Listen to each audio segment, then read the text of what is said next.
Doctor గారు రాణి గారు ఇలా అడుగుతున్నారు. ఈ మధ్య అకస్మాత్తుగా పిల్లలకు దగ్గు, జ్వరం వంటి సమస్యలు వచ్చి తగ్గడం లేదు.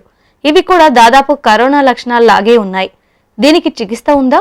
పిల్లల విషయంలో ఎటువంటి జాగ్రత్తలు తీసుకోవాలి? సలహా ఇవ్వండి అని అడుగుతున్నారు.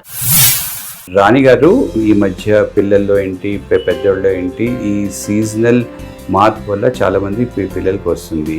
అంటే వీటితో పాటు మనం వేరే other viruses like adeno virus అని, మళ్ళీ నోవో వైరస్ అని, ఇలాంటివన్నీ చాలా అదర్ వైరల్ ఇన్ఫెక్షన్స్ కూడా వీటికి మటుకి అటాక్ అవుతున్నాయి.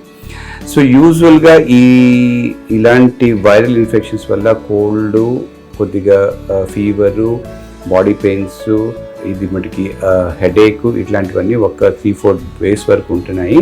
మళ్ళీ స్లోగా వాళ్ళకి జస్ట్ పారాసిటమాల్, ఇంకా మనకి అవసరం అనుకుంటే కొన్ని మటుకి యాంటీహిస్టమినిక్ డ్రగ్స్ ఇలాంటివి మనం ఇచ్చి స్లోగా అది కంట్రోల్ చేసి బాగా మటుకి ఫ్లూయిడ్ ఇచ్చి ఇంట్లోనే ఉంచి స్కూల్కి మటుకి వాళ్ళని మటుకి పంపించకుండా ఇంట్లోనే ఉంచితే చాలామంది పిల్లలకి అది మటుకి కంట్రోల్ అయిపోతుంది.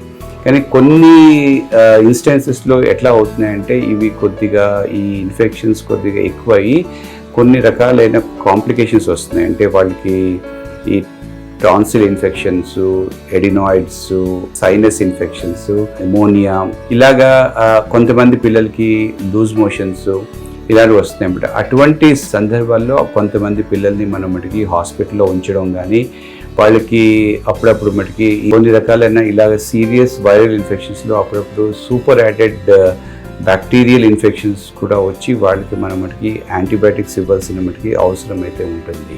మీరు మటుకి యాంటీబయాటిక్స్ అనేది మీరు సొంతంగా మటుకి స్టార్ట్ అయితే మటుకి చేయొద్దు. ఎందుకంటే 9/10 టైమ్స్ ఇట్లాంటి వైరల్ ఇన్ఫెక్షన్స్లో మనం మటుకి యాంటీబయాటిక్స్ వాడవలసిన అవసరం అయితే ఉండదు.